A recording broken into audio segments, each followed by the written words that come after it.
Welcome to Local Edition. I'm Bella Shaw. LAX, one of the largest and busiest airports in the world, no doubt due for modernization, but is it really expansion? Dennis Zine joins us. Good to see you, Councilman. Thank you. Is it expansion or modernization? Well, it's supposed to be modernization, not expansion. That's been the commitment. But recently, within the commission of the airport, they decided to spend nearly $4 million on a PR campaign.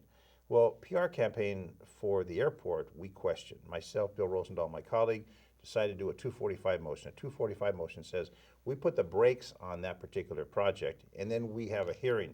So recently in City Council, we had the initial stage. We had 11 votes supporting the 245, which means the brakes are now put on this PR campaign, and we're going to do an analysis to find out why are we going to spend nearly $4 million, and that money is going to go do a PR spin on the airport, which we know we need to modernize, but why do we have to do a nearly $4 million program to inform the public?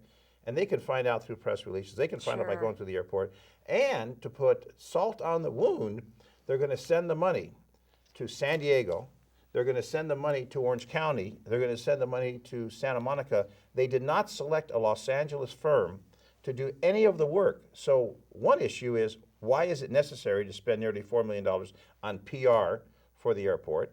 And secondly, if we're going to spend the money, why aren't we spending it in the city of Los Angeles? So we're going to have a hearing in committee. It's going to come to the City Council. We believe in open and transparent government. When they do something on consent, which means it's on the agenda, they approve it without any discussion, no discussion whatsoever, nearly $4 million. And it was a tip-off to my office that we found out about this. And we encourage people when they see things, when they hear about things that aren't right, when they question, to bring it to our attention. In this particular situation, we are going to analyze, number one, is it necessary?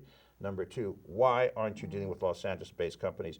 And when you look at the airport, you don't go to the airport for fun. It's not like going to That's Disneyland. true. It's not like going to Universal Studios. It's not like going out to dinner at a nice restaurant. You go in there because you can either travel out or you're going to pick someone that's coming in. And it's a cumbersome task to get to Los Angeles International Airport. You got to really pad your trip, don't you? Several hours on each end. Well, if you're going to leave, if your plane's going to leave at 7 o'clock in the morning, you're going to probably leave your house at 4 o'clock in the morning to get there in time because of the traffic that from the point of destination.